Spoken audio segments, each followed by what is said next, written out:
Every spring, it is the same story in the produce aisle.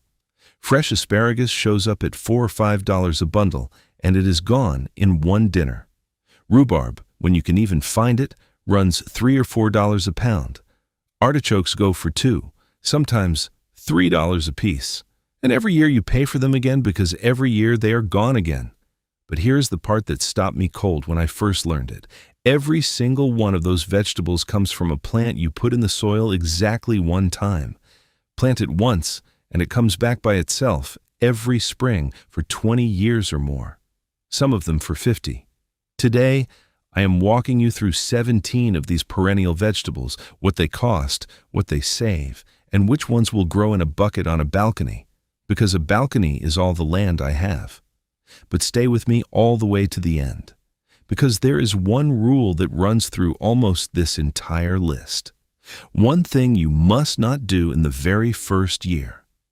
And the reason goes deeper than simple patience. It is something specific those roots are doing underground in that first season, and it decides whether your plant feeds you for 20 years or quits on you in 2. I'm Jake, though most folks know me as Backyard Buddy. 3 years ago, I was the guy who killed houseplants, and I once managed to kill a cactus, which takes real commitment. Then, a bunch of green onion ends I tossed at the trash can missed, landed in a glass of water, and sprouted. And I have been growing food on my windowsills and balcony ever since. My grocery bill is down by nearly 1/3, and my neighbor Gloria, who taught me half of what I know, has been growing on her balcony for 20 years. So what makes a vegetable perennial in the first place?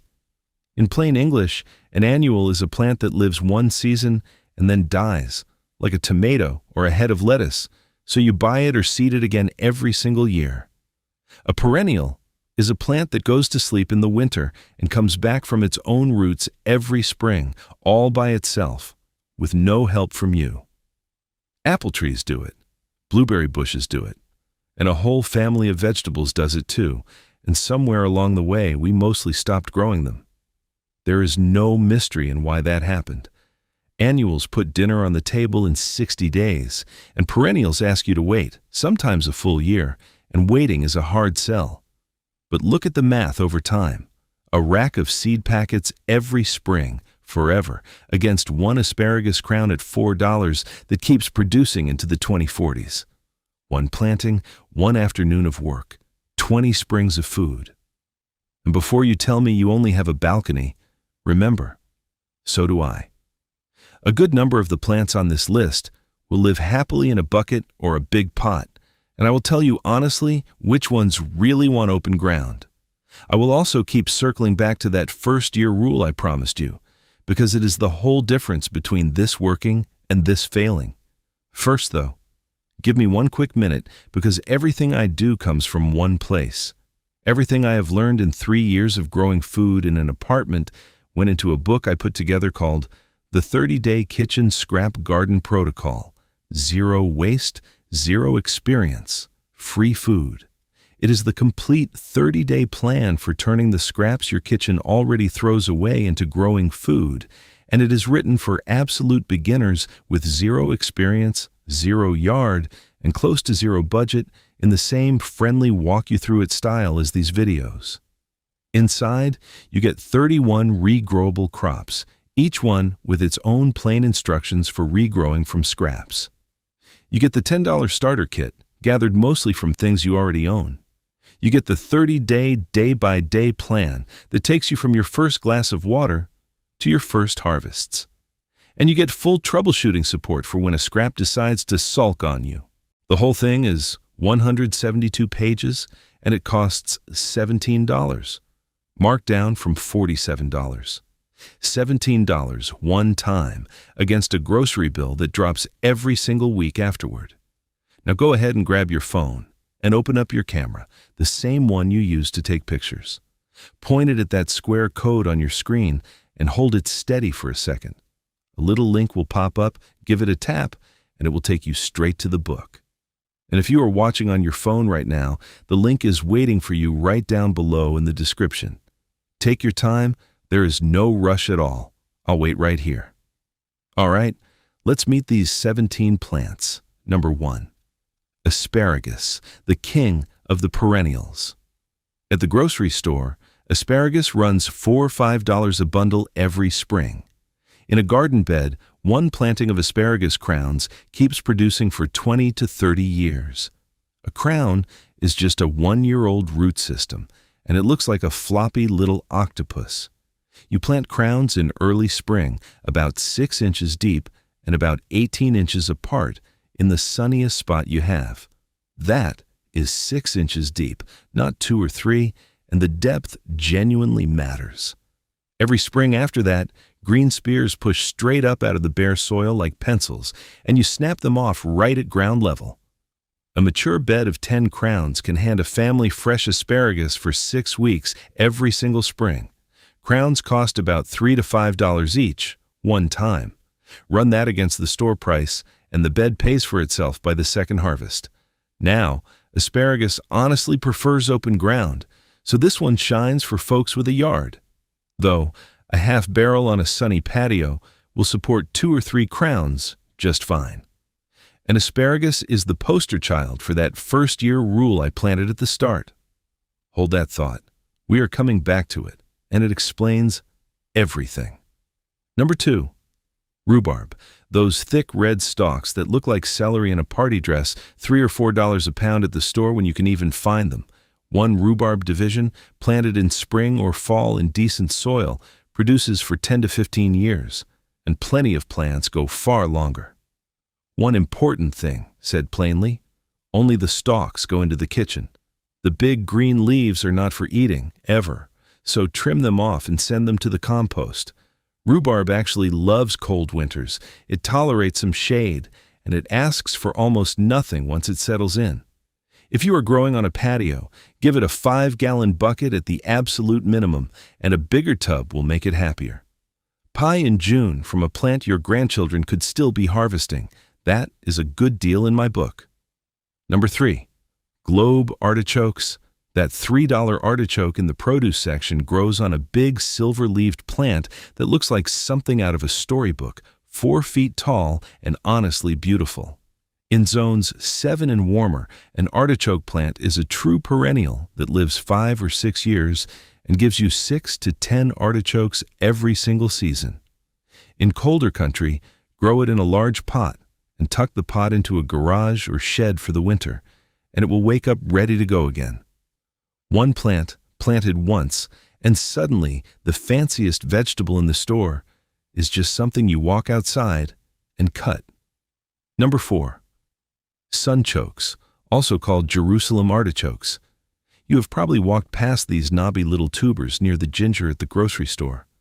Buy a few once, and that is the entire investment, because you plant a handful of tubers 4 inches deep in spring, and by fall you have golden flowers up around 10 feet and pounds of crisp, nutty tubers under the soil. That's not garbage, that's groceries. Here's the famous thing about sunchokes. You will never need to plant them twice, because any little piece left in the soil regrows next year, which is exactly why a big container is the perfect home for them. The pot keeps them polite.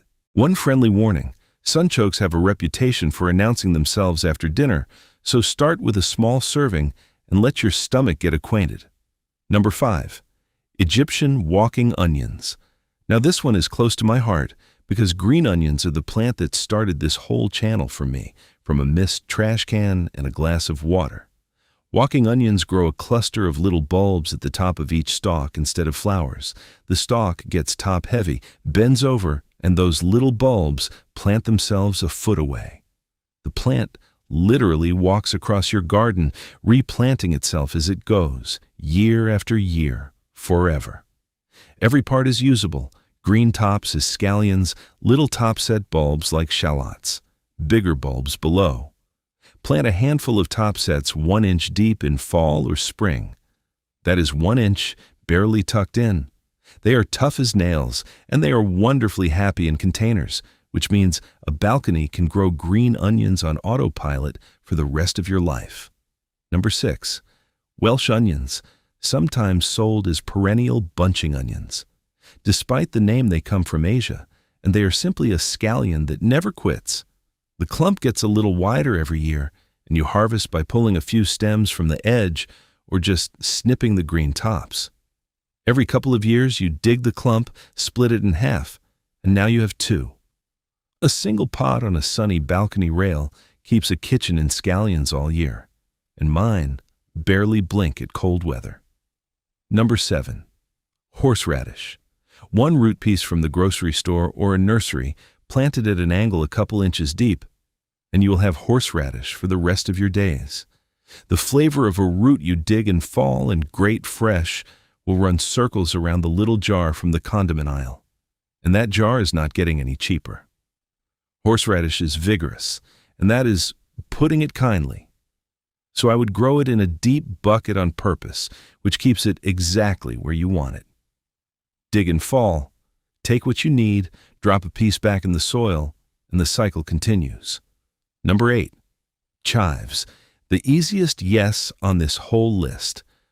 One clump of chives in a pot lives for decades, sends up fresh green stems from earliest spring to late fall, and rewards every haircut you give it with new growth. The purple pom-pom flowers are edible too, and pretty enough that the neighbors will ask about them. Snip what you need with scissors an inch above the soil, and it comes right back. Every few years, split the clump and gift half to somebody. Gloria taught me that last part, and it is how half the balconies in my building ended up with chives. Number 9. Garlic chives. The flat-leaved cousin with a gentle garlic flavor instead of onion, and white starry flowers in late summer. Same easy care, same decades of life, one small chore. Snip off the spent flowers before they drop seed, because garlic chives are enthusiastic parents and will happily seed themselves into every pot you own. 2 minutes with scissors once a year, and they behave beautifully. And keep that first-year rule in the back of your mind as we go, because a few of the plants coming up live or die by it, and I promise the Y is on its way. Number 10. Sorrel. If you have never tasted sorrel, imagine a tender green leaf with a bright, lemony zip, wonderful in soups and sauces or shredded into a salad. It is one of the very first things to wake up in spring, weeks before anything else looks alive, and that first fresh green after a long winter feels like a small miracle. Cut the outer leaves, and it keeps producing all season, year after year. A single plant in a medium pot on a balcony is plenty for a household, and it shrugs at neglect. If I can grow it, I promise you can. Number 11. Lovage. Picture celery flavor on a plant that comes back for 20 years and grows taller than you do, sometimes 6 feet. The leaves season soups and stews, the hollow stems work anywhere celery does, and even the seeds flavor breads and pickles. One lovage plant means never again buying a whole head of celery, just to use 2 stalks for the soup and watching the rest go limp in the crisper drawer. It will grow in a big pot, 15 inches or more, though it truly loves a corner of open ground where it can stretch. Number 12. Good King Henry. An old English vegetable with a name like a nursery rhyme, and our great-grandparents' generation knew it well. It is a spinach relative that comes back every year, gives you tender shoots in early spring, and keeps offering leaves for cooking all season. It even tolerates shade, which makes it a gift for anyone whose balcony or garden corner never sees full sun. It nearly disappeared from gardens simply because nobody sold it in stores, and I think it deserves the comeback. Number 13. Sea kale. This one grows wild on the pebble beaches of England, and it is as tough as that upbringing suggests.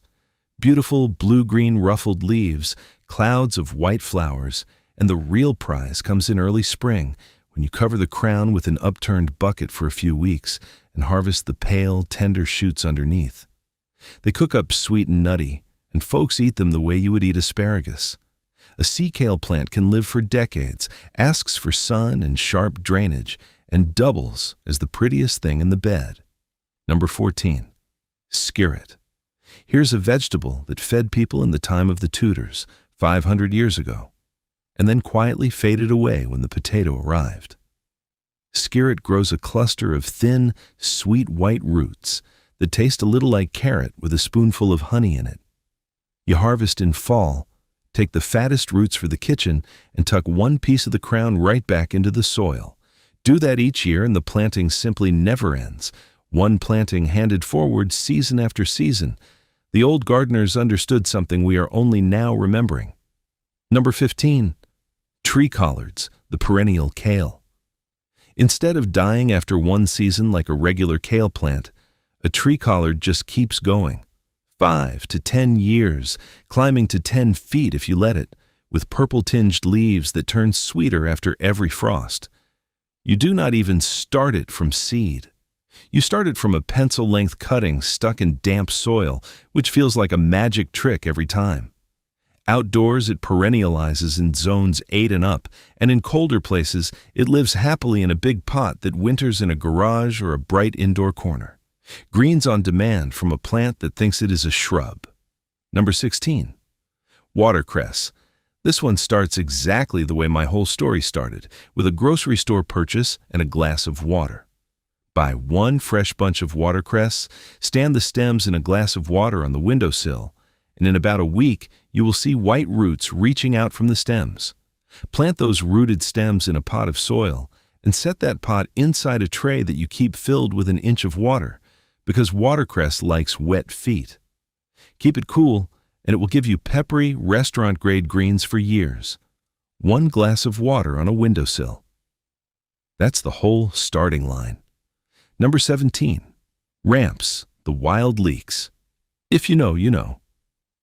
Ramps are the shade lovers of this list, happiest in the dappled dark under trees where nothing else on this list would bother growing. Plant bulbs in fall, and you will get modest harvests in 2 to 3 years. Start from seed, and you might wait 5 or more. That sounds like a long time, until you hear the other half. A ramp patch, harvested gently, taking no more than a third and leaving the rest, will feed a family for generations. Not years, generations. Ramps are the purest example of the trade every plant in this video offers you, a little patience up front for a harvest that outlives the wait many times over. And that brings us to the part I promised you at the very start. The one rule and the reason behind it. With almost every plant on this list, and with asparagus and rhubarb above all, you harvest nothing in the first year. Not one spear, not one stalk. And the second year, you take only a little. Now here is why, because the why is what makes the rule easy to follow. Think of the crown and roots under the soil as a savings account, a battery buried in the ground. Every green leaf and stalk the plant grows is a solar panel, catching sunlight and turning it into food energy. All season long, the plant sends that energy down into its roots and stores it. And next spring's growth, every one of those asparagus spears is paid for entirely out of last year's savings. So in that first year, the plant is doing 2 jobs at once, driving its roots deep and making its very first deposits. If you harvest year 1, you are cutting off the solar panels and spending the account before anything is in it. The plant limps into spring broke, sends up thin, weak growth, and either quits or never amounts to much. That is where 2-year perennials come from. But leave it completely alone that first season, let every stalk grow tall and even go scraggly and unglamorous, and underground the roots drive down deep and the account fills up. From then on, every year the plant deposits more than you withdraw, the account keeps growing, and the harvests get bigger instead of smaller. I mean, think about that for a second. Doing nothing for one season is the entire secret to 20 years of food.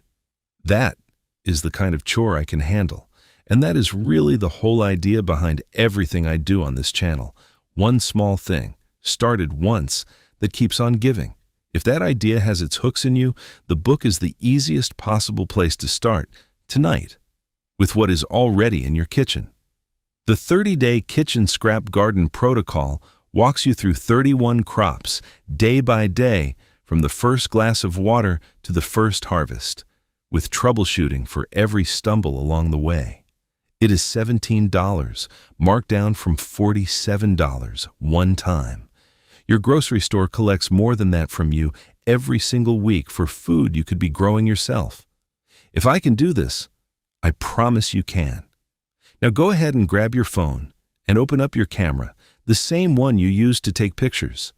Point it at that square code on your screen and hold it steady for a second. A little link will pop up, give it a tap, and it will take you straight to the book. And if you are watching on your phone right now, the link is waiting for you right down below in the description. Take your time. There is no rush at all. I'll wait right here. So, there it is. 17 vegetables, 1 planting each, 20 years of harvests, and 1 first year of leaving them alone while the roots fill the bank. Tell me in the comments the first scrap you're going to regrow, or the one you've already got going on the windowsill. I read every single one, and next time I am going to show you the vegetable sitting in your crisper drawer right now that will grow an entire new head from a 2-inch stump in a glass of water in about 10 days. And the piece you need to save is the exact piece everybody cuts off and throws away first. Don't throw it away, grow it. I'll see you next time, buddy.